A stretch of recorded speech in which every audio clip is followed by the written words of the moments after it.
Hello, everybody. Welcome to today's event. Welcome, welcome. I see you guys joining us in our chats. My name is Juana Estrada, and I am the event manager here at Latinas in Tech. And I really want to welcome you guys to this amazing event we have here today, sponsored by our partners here at PagerDuty. Please feel free to add in the chat where you're joining us today.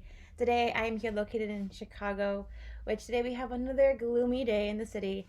I feel like the weather here is always just so inconsistent that some days I just want to pull my hairs because one day it'll be beautiful and I'm like, yes, we finally get the sunshine, and then the next day it's like completely just snowing.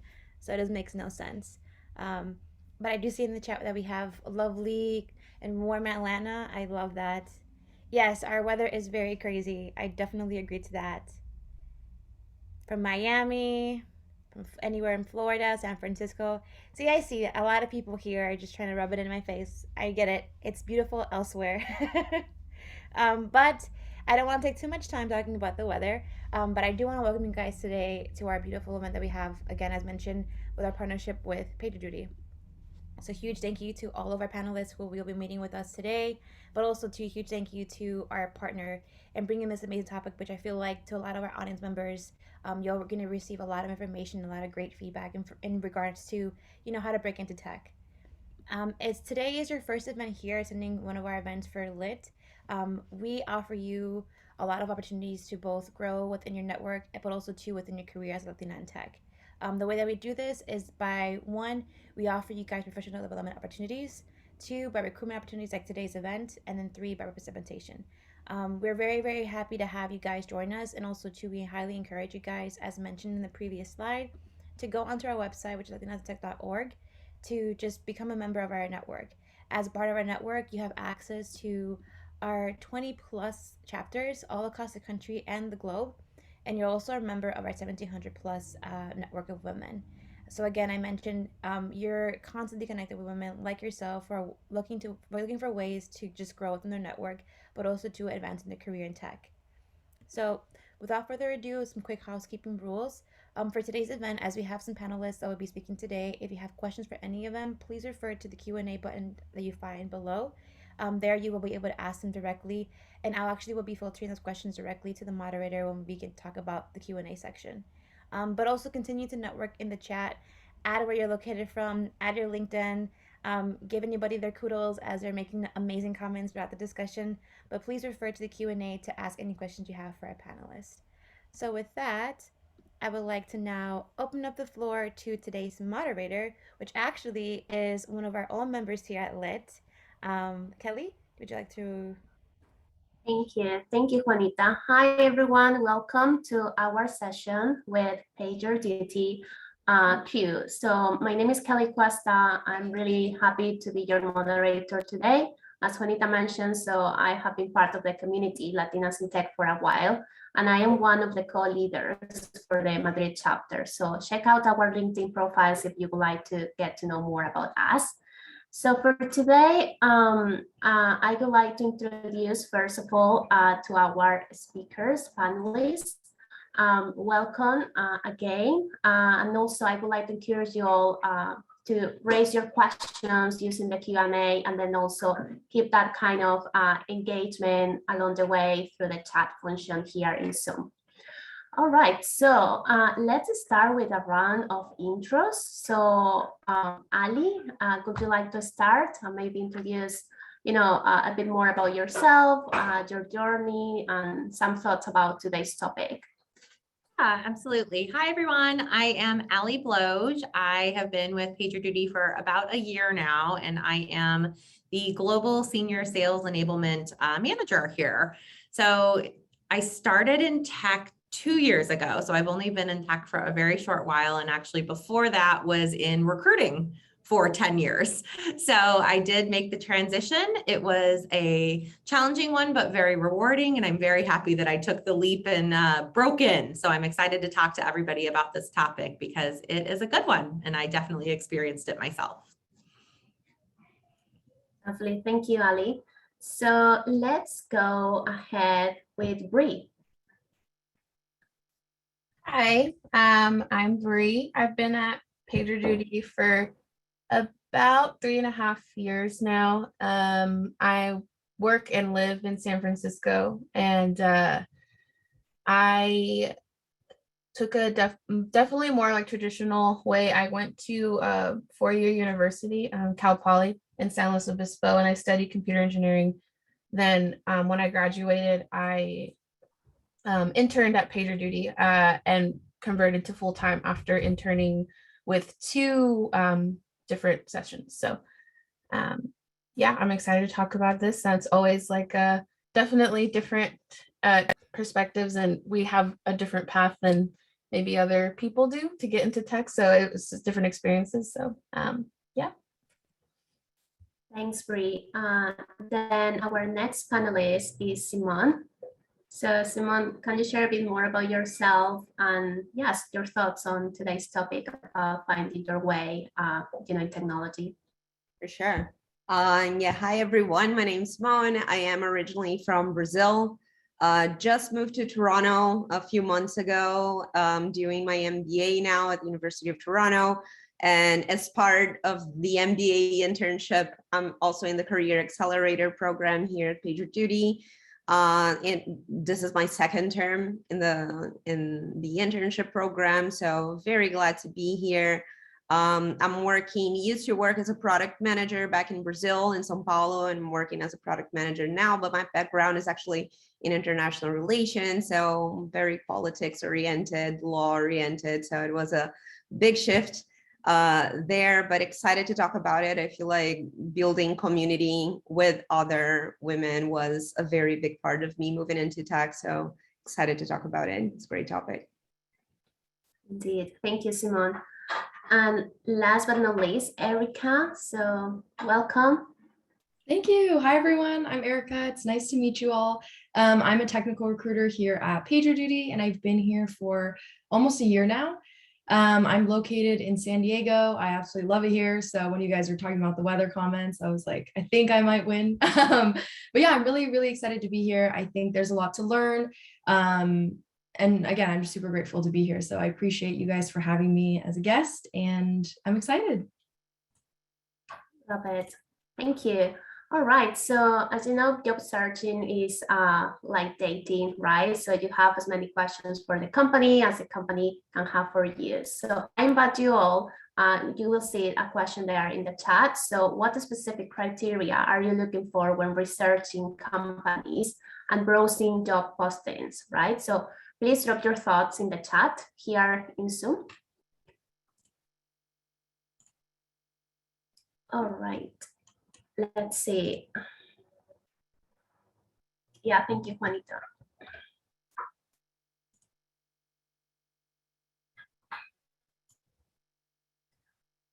Okay, so yeah, so let's then dive into that, kind of research and how you all approach to evaluate that, your role in tech, right?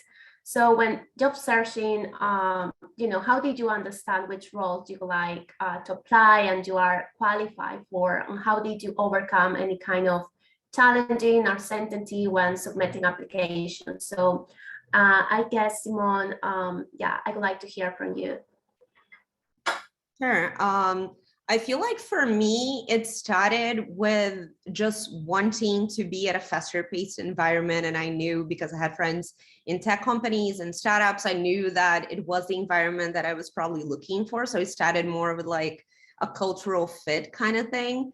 And then I feel like creating this community and reaching out to people who are actually working in the space were the most important thing for me in understanding what roles were available, right? Because from my background, roles such as product manager or wouldn't even come up. Like no one really studied for that. Like my friends weren't really talking about it in school, so I didn't even know what to look for. So reaching out to people who were actually in the environment and who worked in startups was very helpful to me. And then the other thing, I feel like LinkedIn helped a lot, because I would reach out to people who were actively recruiting, and talk to them and be a little more candid in terms of like, okay, so here's my experience. I'm not sure this is the this is the kind of experience that you're expecting for this role. So doing that in the beginning. So if you're looking for a job and you need it very quickly, it might not be the best idea, but creating this momentum and talking to people on LinkedIn, like someone will inevitably think of you further down the road and then talk to you again. So asking questions and making sure that I was communicating with people who were in the startups was the most important for me. I love that. Thank you, Simone. So I was wondering, Erica, we have a question here. So building up on what Simone mentioned, right? So what advice could you give to someone that is trying to break into tech with, great soft skills, but maybe not a lot of, like technical skills? Yeah, I think the main kind of piece of advice I would give is like, don't overthink it too much. I think sometimes job descriptions can be really scary, right? Because you're reading everything really word for word and you psych yourself out because you're like, oh, I match everything but this one part, so I won't apply. I would say if you match, 60% and onward of what that job description is, I would just go for it. Obviously, if something says, you have to have 10 years of management experience and you have 1 year of professional work experience overall, that's probably too large of a gap. But even if you have 2 years and something is asking for 4 or 5, I would just go for it.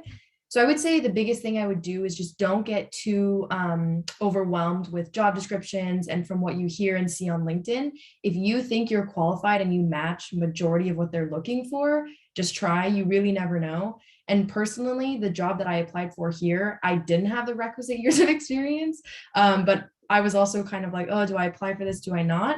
But I just decided to go for it just because it was like 3 years off, which to me, I was like, okay, this is close enough. So again, just kind of doing those sorts of things and don't, psych yourself out. Great. Yeah. And as you mentioned, I think, especially for women from minorities or marginalized groups, sometimes it's really hard for us to apply for a job if we don't meet like the, 100% criteria there. So thank you for the advice there. All right. So let's talk about another component that I think is key when you're looking for a job or for a career progression. That is about networking. How to build up that kind of meaningful connection, right? So this question is for you, Ali.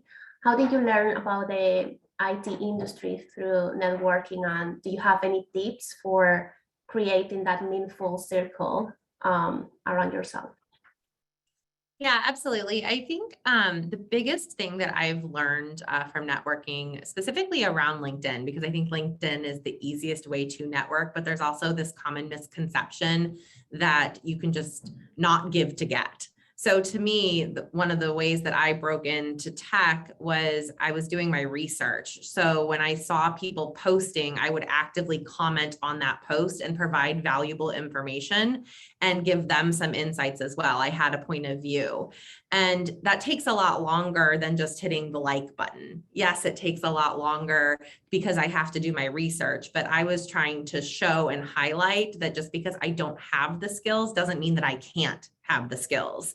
And in sales enablement, the reason why tech was so impressive to me and why I really wanted to break in is because I truly feel like it's an industry where people work backwards to solve problems. So it's very customer focused because you're figuring out like, what are the customer's pains? What are the challenges that exist in the world? And then I'm going to create something really cool to fix it. And I just loved that because it's genuinely helping people. And so I was able to continuously do research and actively participate and contribute to the community via LinkedIn and comments, which got requests, which then expanded my network. And by the way, the more you comment on LinkedIn, valuable content, the algorithm ups your visibility. Fun little fact for those LinkedIn savvy people. And if your visibility is linked up, that's ultimately how PagerDuty found me. I had commented on some things and they reached out to me. The hiring manager had an opening and reached out to me directly. And I was like, sure, why not? And then here I am.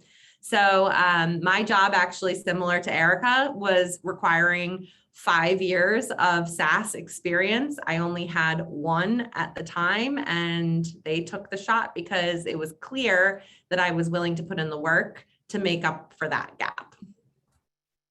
Thank you, Ali. I love that. And I think this kind of events or, initiatives like we are running today, they are really good to engage with, IT experts like yourself. So, if you have any kind of, sharing after events, so I really encourage you all to reach out to the PagerDuty crew, because, you're gonna have like a starting point to talk about, right?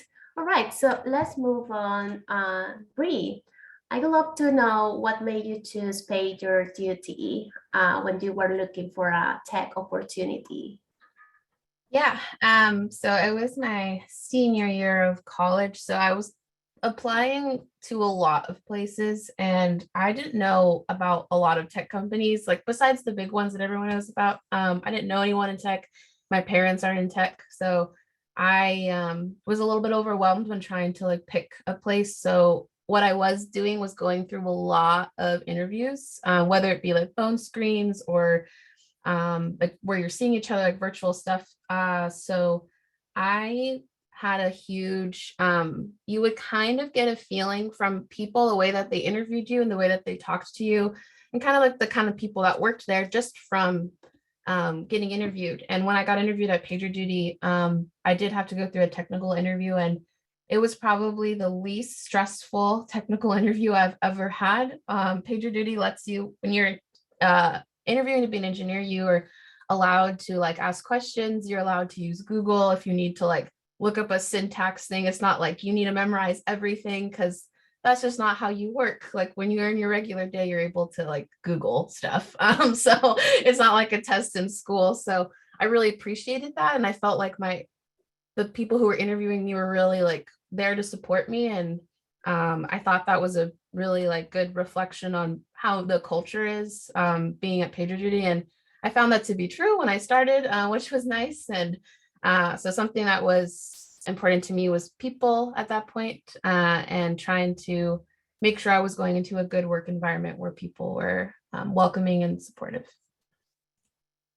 Great, thank you. Yeah, the culture component I think is key for anyone who is looking for a new opportunity, right? So, yeah, so let's get a better understanding about how you prepare for an interview, right? So Simone, for instance, in your case, so your first interview at a tech company for a non-technical role, do you have any advice on how to prepare for it? Yeah, sure.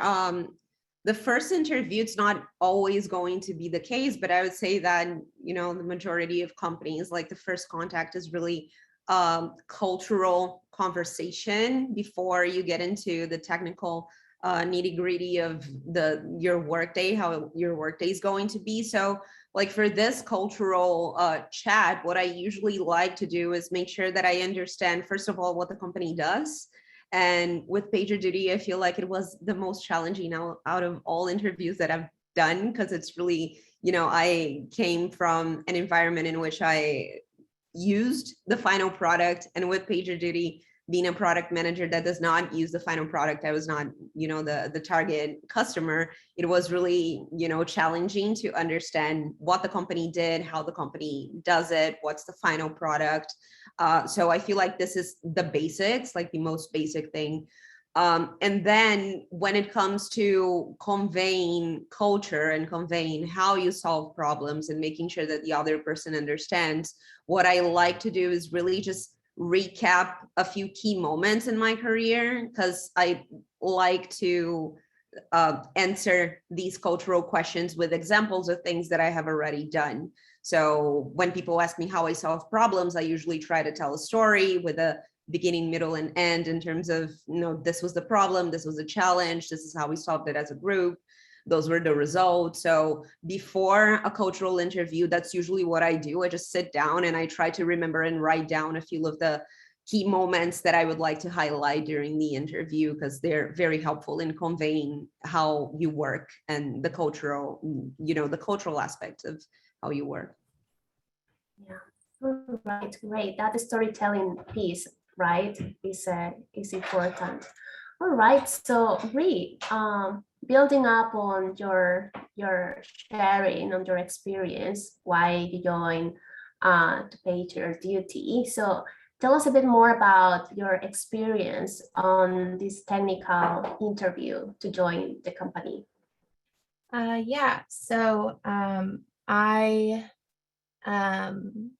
was interviewing to be a CAP participant, which is our internship program, which definitely was a little bit different and than what it is to interview to be a full-time software engineer at PagerDuty. And the way that I prepared for it was trying to like look in any way on the online, seeing like example coding questions, interview questions, and just practicing by myself and making sure I was just getting as much practice as I could to not stress myself out when it came, because no matter what, an interview is going to be stressful. And just trying to prepare as much as I could. And I know just from now that been a full-time employee at PagerDuty, I have been helping with the interview process, interviewing people to work for us. And PagerDuty, I will say, definitely gives our engineers pretty good idea of what to expect and how to prepare and how, like, what to have ready when you're going to your technical interview, which I think is really great. And it really helps a lot of our candidates be successful and they know what to expect. And we are always kind of improving our technical interview stuff, but I will say has been, and the same thing with the CAP participants, you go through the same, you get like a little heads up on what to expect and what will make you most successful. So I'm not sure about other companies, but PagerDuty, I think you at least see somewhat what's coming for your technical interviews. Great, thank you. Yeah, so we touch base on learning more about the company, working on your storytelling, and also learn more about the product in terms of technical roles. So Ali, this question is for you. So how you see it's important to do your research ahead of, like a kind of preparation for the interviewing process, whether, it's a role in tech role or is, not technical role? Yeah, absolutely. It's a great question. I mean, the research, to me, it's all about the people and who you help. So understanding, who does your company help? Who is their target market? What does their product do? How does that make an impact on people's organization and people's businesses? And that is huge, because I can't tell you how many times people go into it and they don't necessarily know what the company does. So, from outside of tech and not knowing some of the lingo, like I always say, we all have a case of imposter syndrome here and there, but a way to circumvent that is admit what you don't know and ask questions. So once you've done your research, if there's something that you don't understand, you can say, hey, I was on your website. I noticed XYZ. That sounded really interesting. Can you expand upon that? What does that mean, or what does that look like? And if you're naturally curious about the organization and it's clear that you're super passionate about getting involved, like those are those soft skills that are going to make people's ears perk up. And if you go in not understanding and you pretend that you do, that's probably the worst thing that you can do, because it's okay to not know what you don't know. So look at the website, talk to people on LinkedIn if you've noticed that they're posting, click on the articles that they're sharing, try to figure out what is important to that particular business, not from just a social aspect, but also from a business standpoint. What are they trying to change in the world? How are they trying to make money? Who does that impact? What is their footprint? And if you can go in with confidence and with good questions, then your research is I's dotted, T's crossed, and you'll be in a much better place. Great, thank you. So let's hear about, a recruiter here, what really stands out to you in a candidate, Erica?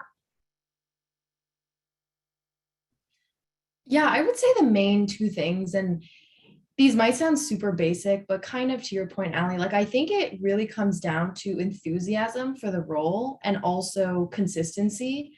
And I'll explain what those mean kind of individually, but enthusiasm meaning that's all encompassing, right? Like, why are you interested in this position? Why specifically PagerDuty? Have you done your research? And not in the manner of like, oh, we're testing you to see, how we compare to where you're interviewing elsewhere, whatever the case is. Like, it really is like, human to human. Why do you actually want this position? What stood out to you? Why did you apply? Why did you take my message? And I think you can really see that by the way somebody is prepared, talks about what strengths they have, also talks and acknowledges maybe parts of the job that they need to learn or that they're excited to learn about. And I think that kind of all goes with the enthusiasm piece. Also, I think one myth I kind of want to, clarify is like recruiters know you're interviewing elsewhere, most likely, and that's okay.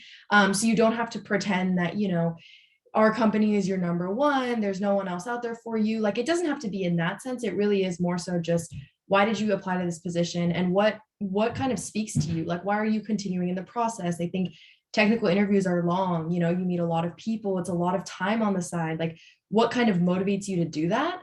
And then consistency, meaning, do you reply to my emails? Do you, arrive to calls on time? If I have a question for you, do you answer on time? Consistency in that way, I think, really stands out to recruiters. And again, I know that sounds so unbelievably basic, but there are so many people that you really have to chase down. I used to have at my old job, my mentor used to email people with the subject line, "Are you mad at me?" Because like they just wouldn't respond for weeks. So sometimes you do have to get really creative, which is funny. But again, I think those two things of enthusiasm and consistency really, really stand out to us as recruiters, and also I think to hiring managers and your potential teammates too. Like Bree, I'm sure you've seen that in your interview process as the interviewer. It really resonates with you. All right. Love that, Erica. Okay, so we have touched base on how to get a job, how to prepare for the interviews. Now we have got a position. What was your training and ramp like when joining, a tech company? So Simon, this is for you. Do you have like, how was the process like? And then also when you were joining your specific team, right? Was there a steep learning curve? Yeah, I love this question because I feel like as Ali was saying, like the little imposter syndrome, that's really the moment where it kicks in right in the beginning. I feel like I'm not fully ramped up at PagerDuty. For example, there's a bunch of things for me still to learn. And when I think of the other companies that I joined, the other tech startups that I have worked before, and I think like maybe like the 4-5 month mark, I was probably feeling the same when I do that exercise of looking back. So first thing, I think it's a moment that everybody gets a little bit shaken up. You're like, I thought I knew how to do this, but then it's a completely different scenario and you might not be as sure how to solve a problem that you thought it would be super easy to solve. So I feel like the first thing is really understanding how you like to learn. So I know that I'm a very unstructured learner. I like to ask a bunch of questions. My head goes in a million directions. So I know that I need to like write down everything. I write down a lot of things during meetings. I ask a lot of questions. On the other hand, I know people who are more structured learners in terms of like they enjoy understanding one vertical of the business or one specific area at a time. So I feel like understanding how you like to learn and how you like to intake information is crucial at this moment. And usually like all the tech companies that I have been in, they also have meetings, and they usually have at least 1 week where you get to meet all the VPs and meet everybody from different areas. So you kind of understand who are your main focus points in different areas and who you can ask questions to if you have questions to ask, if you have any doubts to clear. So I feel like those meetings and understanding how you learn and not being afraid to ask those questions when you do have questions are the 3 most important things for me in ramping up. Great, thanks, Simon. All right, so we know that onboarding is one of the major components of employee engagement and retention, right? So Ali, I was wondering, how was like the onboarding process remote under these unprecedented times that we are all living in?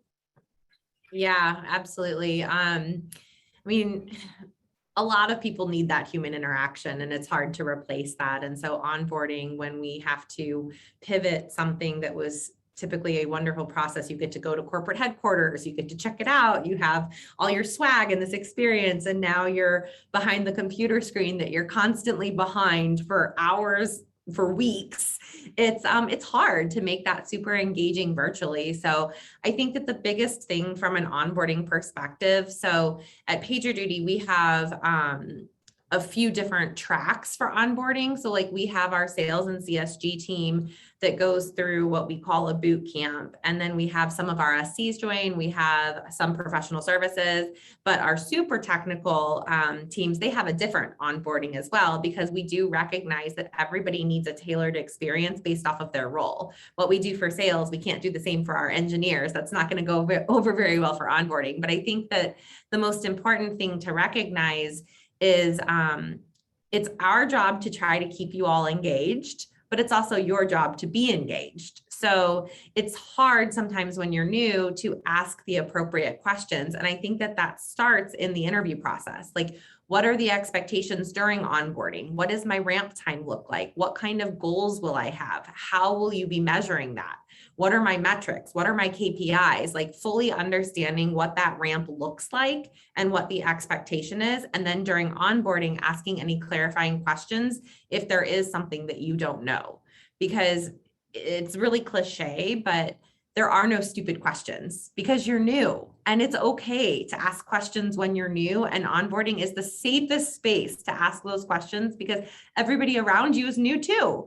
And if you're thinking it, somebody else is probably thinking it as well. So biggest thing is be engaged, be present, turn off your phone, don't pay attention to your emails, don't pay attention to your Slack. Like, it's very easy to get distracted because you want to get involved in all of the things, but take it back and invest in your future and be fully present, especially during remote onboarding, because it's hard enough to stare at these little squares and pretend like you're getting that human interaction that you would if you're in person, but we got to do the best that we can. So we'll do our job, you just do your job too, and be there.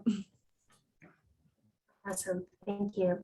Bree, I was wondering, how did you adjust yourself to the technical culture at PagerDuty? Yeah. So this was definitely my first experience at working at any tech company. So I had no idea what to expect. I thought it would be a little bit like school, like how my computer science classes were, which I was really wrong. I think it's something that, at least at PagerDuty, that I found important to like embrace the technical culture is being honest about things that you don't know about, like if there's a technology you're not familiar with, or you might have had very little experience to it, just being honest about those things, especially like kind of what Ali was talking about when you're new, expressing those things is really important. Like, hey, I've looked at Ruby before, but I've never like coded extensively in it, because those things are important for your teammates and your manager to know. And everyone's always more than happy to help you. And it's, you're not expected to be an expert in a million coding languages, because at PagerDuty, we have quite a bit of different languages spread across our code bases. So, we know that not everyone knows all of them. And I think just being honest and saying like, I'm really good at this and I don't really know that. And that helped me just get more into the culture and just embracing who I am, being myself, and everyone kind of, when you're yourself, it's obvious, and it makes your teammates and everyone else more comfortable to work with you and also be themselves too.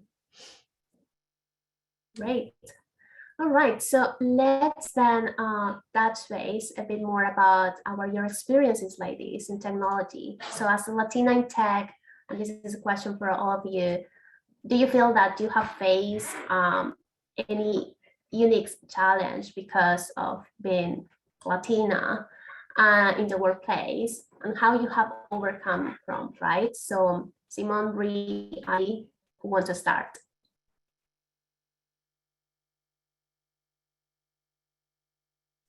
I can go ahead and start. It's that super awkward, like who's going off mute. I'll go ahead and dive in. I mean, yes, there's challenges with everything, and challenges keep us on our toes, and challenges, overcoming them, it makes it feel great.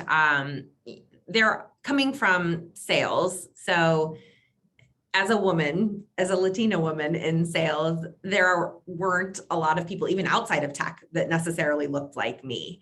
And at times I felt very misunderstood. I felt very alone. But then there are those wonderful times when people reach out and talk to you and include you and realize where you're coming from. And I think that that's something that at PagerDuty especially, we have a wonderful culture around that space. It's people really want to empathize and understand who you are, what's been your journey, and they love you for your authentic self.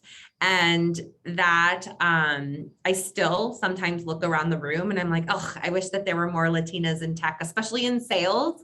Like, I get it, sales enablement, all of that space, it's a very heavily male dominated silo. But by me waving the flag and cheering the cheer, I'm hoping that more people get on my train, and then it's just going to grow from there. And that's all that I can do. And it's not necessarily always going to be sunshine and rainbows and happy, but just talk about it, because you'd be surprised how often you share your challenges at the response. Like, I very rarely get negative responses when I share a not so positive experience. It's most of the time that people aren't aware and they didn't know. And by talking about it, it helps move the needle to get more people like us in the space. So. Thank you. That resilience component, right, is so important. So, all right, Simone, would you like to go next? Yeah, I was just gonna mention that I feel like this feeling of being othered, in terms of like, you look around and then there are no other women in this meeting, or you look around and then there are no other Latinos and Latinas at all in this room or in this team. I feel like it's definitely something that I have gone through more than once. I feel like coming from another country, for example, something that I didn't think I was going to go through now is English is not my first language. There are many things that it still takes me a while to kind of understand how to organize and position my words and kind of get my ideas across. So there are barriers in your everyday work that I feel like it's really just something that we need to work with ourselves and work with people. The more you talk about them with people, the easier it is to deal with them, because you realize other people are also going through it. And then one of the things that I feel that can create a lot of pressure, that helps us create a lot of pressure on ourselves, it's really just us being the only person, because you kind of feel like you have to represent all Latinas in tech if you're the only Latina in a meeting, or if you're the only woman in the meeting. And that can create a lot of tension, and that can create a lot of pressure as well. So one of the things that I feel like helps me overcome this, apart from sharing, is also trying to get more people, like get more Latinas and get more women in certain meetings. And I feel like in tech, that's easier than in other companies. So for example, if you're in a leadership position in tech and you see that there's someone in the customer success team, for example, that wants to transition to product, that's something that happens very often. Helping them out and creating these connections and mentoring people is definitely a way that I have used in the past to try to get this pressure off. Creating more opportunities for other women is definitely something that takes the pressure off in the long run, at least. So. Thanks, Simone. All right, Bree.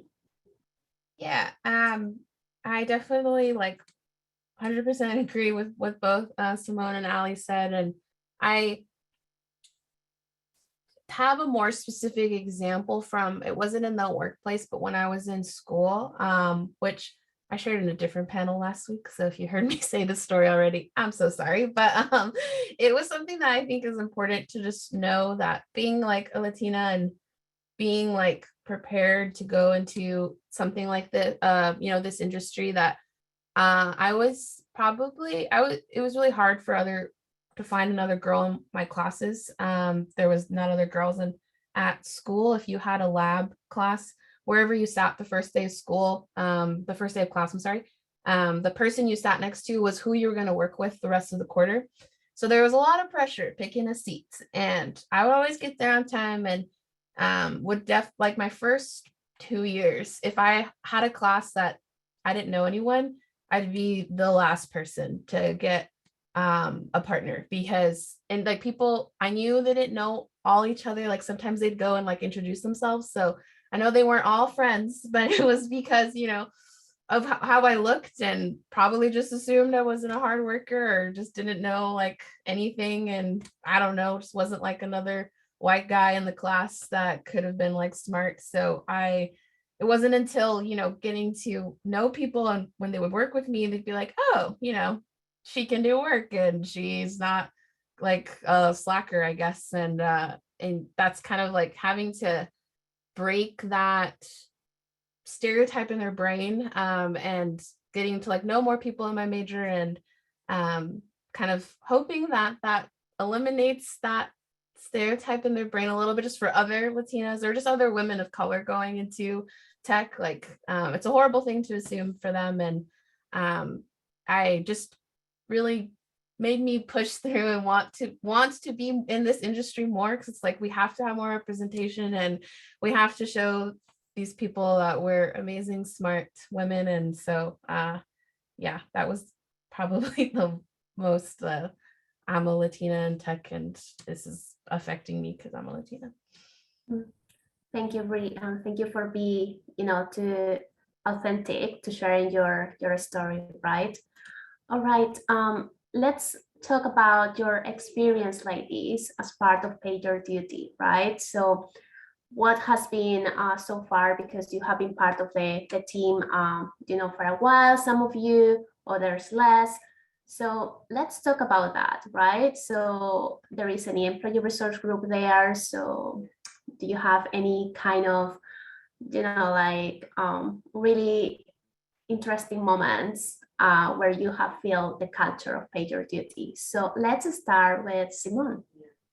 Yeah, I joined PagerDuty, and then a week later we had a hack week, which is pretty much all the product teams and all the engineering teams and the designers, they stop working on their day-to-day projects, their day-to-day features, and then they just take a week to solve whatever problems that they think need to be solved at that moment. So I feel like that was a very challenging and a very good way to start and to ramp up, because I started, instead of just having a huge product to try to understand, I started with a very specific problem.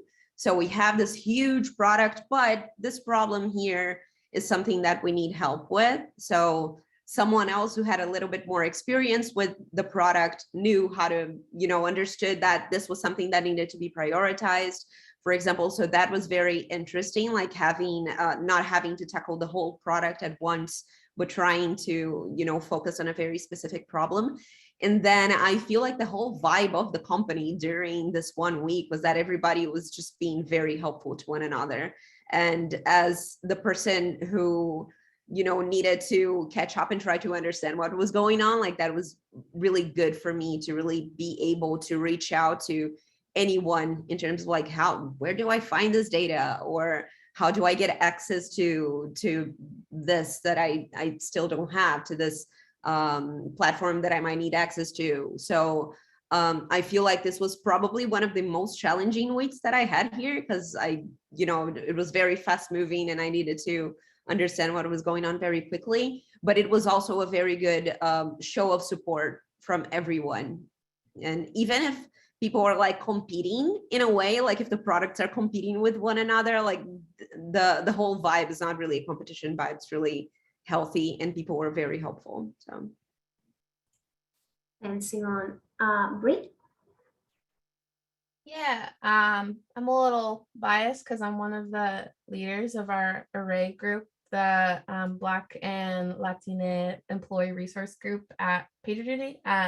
So I've really loved like just being involved with that group, and that was kind of part of what made me feel a lot more supported at PagerDuty, and kind of watching the like Latina like population grow in PagerDuty. It's still growing, but as seeing how it started when I first joined, there were practically barely anybody. So it was nice. And a specific moment that I really felt empowered and supported in my like community was we had a spill the tea session, which is when there's a topic and array members get together and just for like an hour or something, kind of share their stories or their feelings about the topic.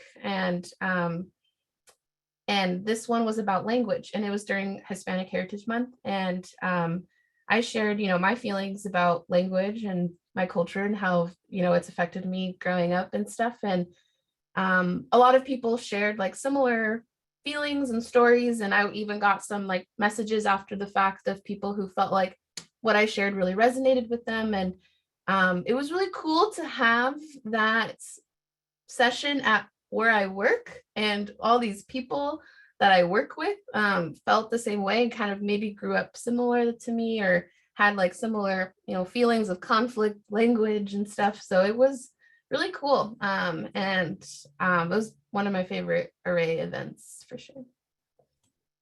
Thank you, Bree. Ali. Yeah, I think it's funny because all three of us started it. Well, maybe Simone and I started somewhat at the same time, but when I started, there was also a big event about, growing and sharing and how to be inclusive and how to communicate better. And I remember I got put in a breakout room with somebody that was like pretty high up in the company. And so I'm sitting there like, oh goodness, like this is awkward. I'm supposed to be sharing like all of these things, but this person is in this room. And I was maybe a week in. And I remember I left that and felt I didn't feel new. I didn't feel weird. I didn't feel like anything that was being said was not authentic. And just the fact that I was getting paid to have that conversation, I was like, wow, like this is pretty cool because it was so different than anything that I had ever experienced in terms of culture. It was like very open about, and he was very open about like his blind spots and his, unconscious bias, and having this conversation like 1 week into the job with such a high level person.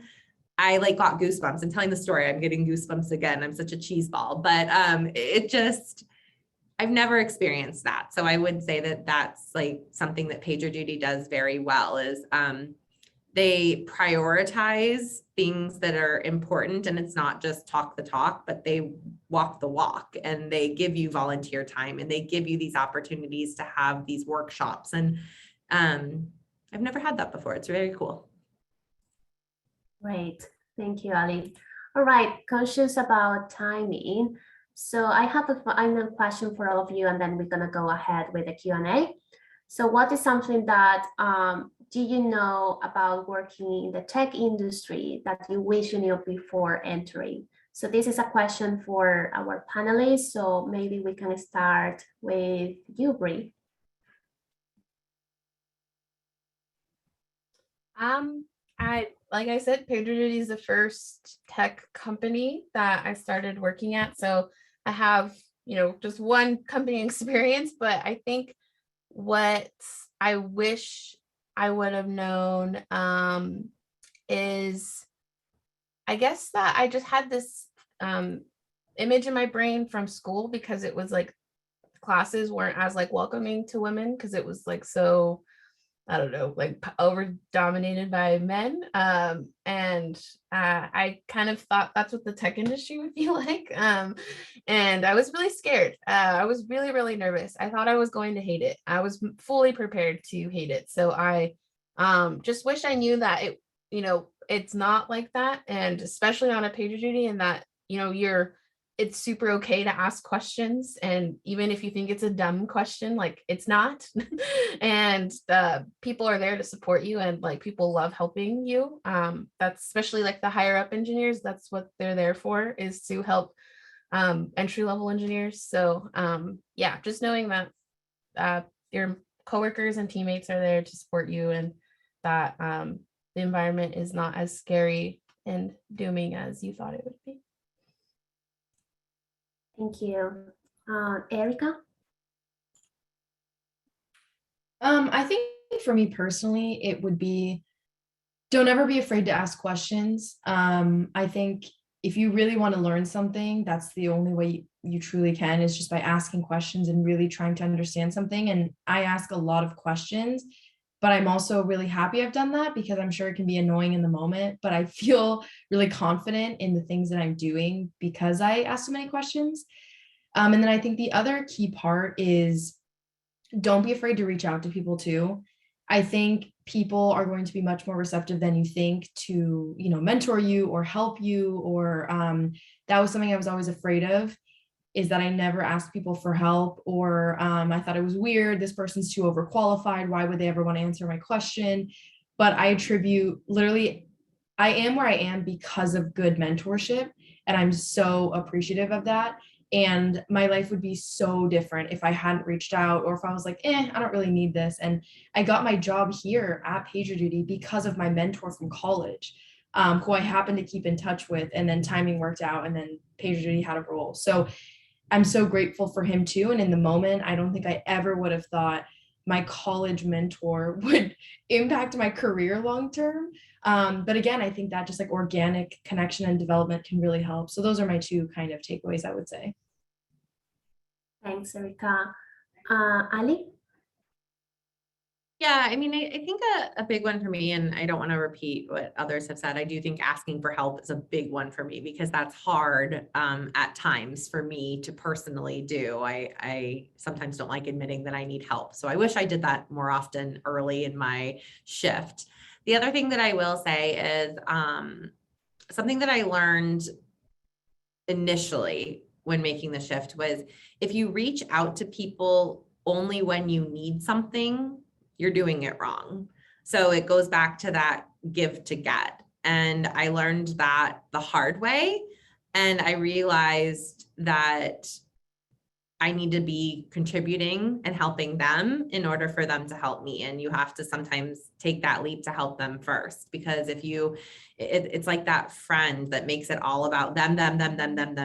Like, yes, we all have them. However, they're really not necessarily the best friend. The best friend, it's a two-way street. And that's the same thing with networking. That's the same thing with breaking into tech, or breaking into any job, quite frankly. If it's all about you, you're doing it wrong. Give to get. Great. Well said. Simon?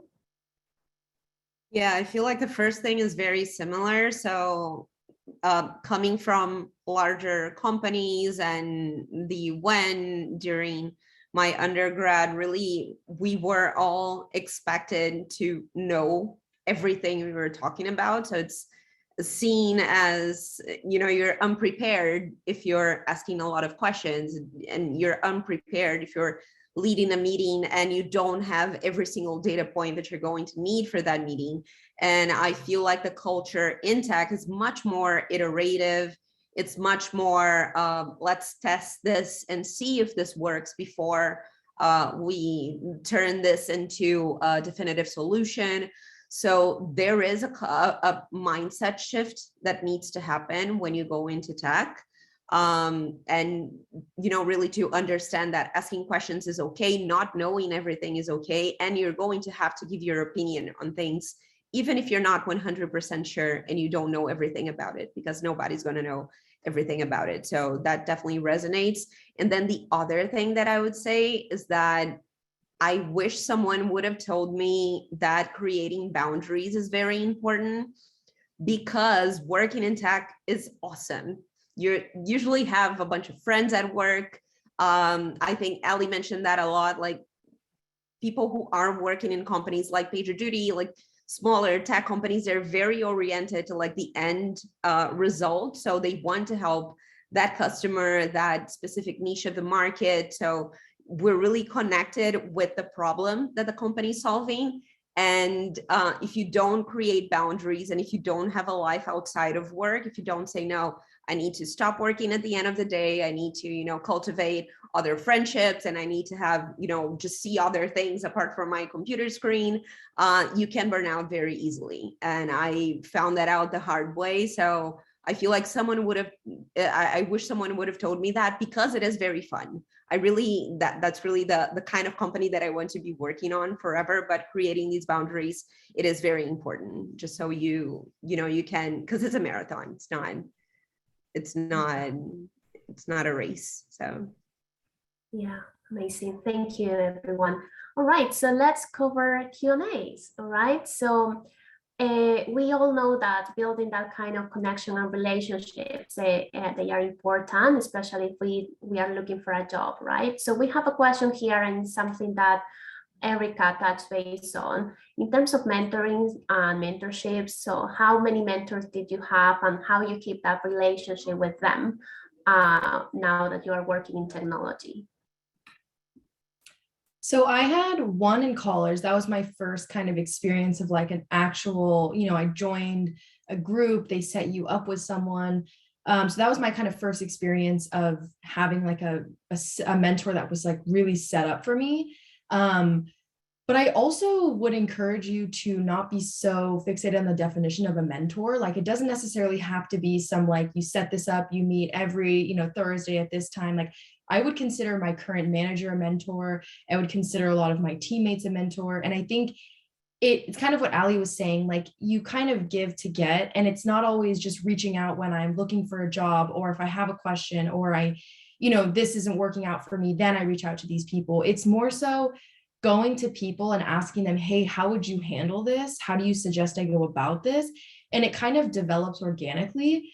So again, it doesn't have to be like you need to join a portal and you meet every single week. You can do that if you want. But I would say now that I'm a little bit more into my career, I consider my manager a mentor. And I can tell her too, hey, I'm kind of in a predicament. I would really like your advice and your help, how you would go about handling this.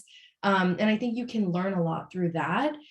But I also still keep in touch with my old, my first official mentor, who is now my colleague, which is crazy to me still. And it can be once a month, once every few weeks. You can just ask them too, like, hey, how are you doing? I think that goes a long way.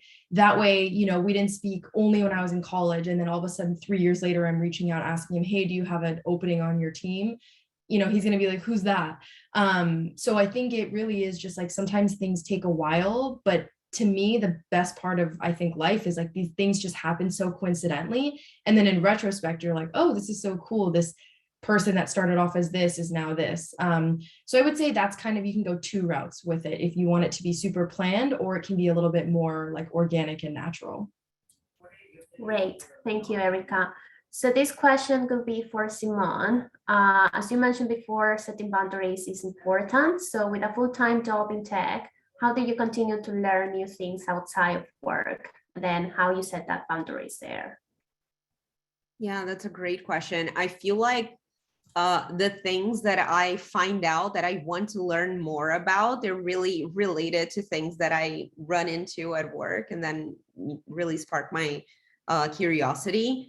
I feel like having hours for work and hours for other things is definitely a good thing. Sometimes you're going to have to work beyond those hours, but having a routine in which you do other things and have other interests is that definitely helps. I feel like one thing that and it is not work, but it's related, right? So going into boot camps or reading books related to product, in my case, or reading books related to tech ventures, those are definitely like time that I am kind of, bettering myself at work, but I'm still not working. So making sure that you have those moments in life, and that you have, hours where you're doing other things, has been very, very important to me. And really, that's something that you need to discuss with the company. If it's something that matters to you, you need to discuss with the company during the interview process, right? because I know that there are companies that are more that are more available to that, and some others that are not. So really understanding the culture of the company that you're applying to is really important there. Perfect. Thanks, Simone. And this question is for you, Bree. What advice do you have for someone who graduated from a boot camp to get into the IT industry?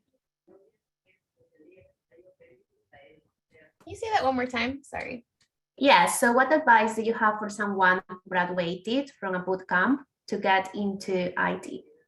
Yeah, so I definitely, a lot of my lovely coworkers are from boot camps, and I think traditionally, I mean, at least at PagerDuty, that we recognize a lot of boot camps and hire from them, but typically you start in the Career Accelerator Program or CAP program, and we just in general, not even just for boot camps, PagerDuty doesn't have a lot of entry level for engineer positions, and that's kind of how you get to the entry level is through the CAP program. That's what I had to do, and I asked though when I was interviewing, like, is this just an internship, or is it possible to move up and get move on and become full time and get there? And PagerDuty was really honest and open about that, and clearly that's what happened. So I think with any company, asking about like internships and asking what the like growth path is there to make sure that you're on the right path. Great, thank you. This is the last one, Ali, for you. Do you think that tech companies are open for employees to move into different careers, for instance, from sales to software engineering? I can't speak to the sales to software engineering, but I mean, I would assume so, because I do know, like at PagerDuty, we do, I mean, customer success to product marketing, and we know that like PagerDuty University can go to enablement. And I mean, to me, it's communicating with your leader what your goals are. So, when I made the shift from sales to sales enablement, that wasn't an easy shift because they are completely different things. Even though you need to know how to sell to do sales enablement, they are two polar opposite of roles, because one is sell, and the other is teaching people how to do that. But I had to communicate that that was a goal that I wanted. So I think that if you are wanting to make transitions, don't be afraid to say so, because too often you might perceive it as, well, my manager is going to get mad at me because they're going to have to potentially backfill my role, or they won't support me because I want to leave their team and they're going to get mad, or it looks negatively on them. And it doesn't. They should be having regular conversations with you about your career path and your journey and what you want to do. And if they don't, then bring it up yourself. It's okay. It's okay to talk about your future. So while that might not be a traditional path to go from sales into engineering, like if you have a goal to do that, talk to your manager, and your manager will hopefully facilitate a conversation with someone in engineering to communicate how that would realistically happen. And who says you can't do something? Go do it. Break that ceiling. Great, awesome. Thank you, ladies. All right, so we have coming to the end of the session. It was a pleasure to be with all of you. Thank you so much for the engagement, everyone, for all your questions. I hope you join the next event, and also keep an eye on your inbox, because you are gonna receive a follow-up email from PagerDuty with some resources available for you on this topic. And I encourage you all to reach out to them on LinkedIn and take the opportunity and just reach out to them, send a message, especially, because they're gonna receive a lot of message most probably today. So just say something interesting and then start to build that meaningful connection with everyone, right? Thank you so much. It was lovely to see you all. Bye-bye.